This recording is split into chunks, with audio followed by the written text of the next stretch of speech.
I turned these white oak boards from a pile of deteriorating wood into a tabletop that can be used for a future video. Due to the high price of hardwood, I have found the best place to obtain it is from my local sawmill. And that's exactly where these boards came from. They've been sitting down in my barn for several years, drying out, and I knew that if I didn't use them soon, they would probably rot. The first step in this process is to run the boards through the planer. It will clean up the top and the bottom sides of the boards, and the planer will also set the thickness of each board. Using the planer is very satisfying, however, it does create a lot of sawdust. Next, the edges have to be cleaned up and straightened, and this is done on the joiner. You can tell by the amount of dust on this tool that it hasn't really been used in a long time. And unfortunately, this tool just dumps the sawdust on the ground, so I had to use it outside to keep from making a mess in the shop. Some of these boards have a live edge on one side, so I just ran the opposite side through the joiner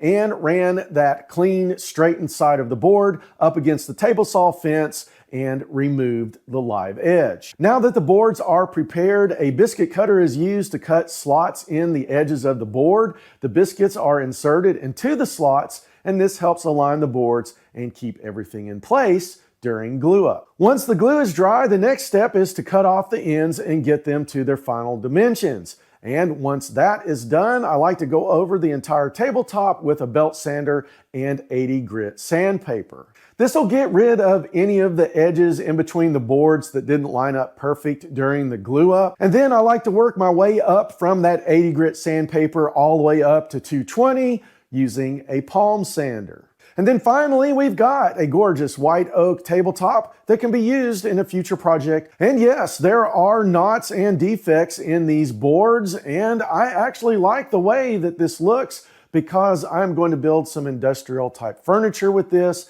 and that kind of makes that feature stand out more. So now you can see how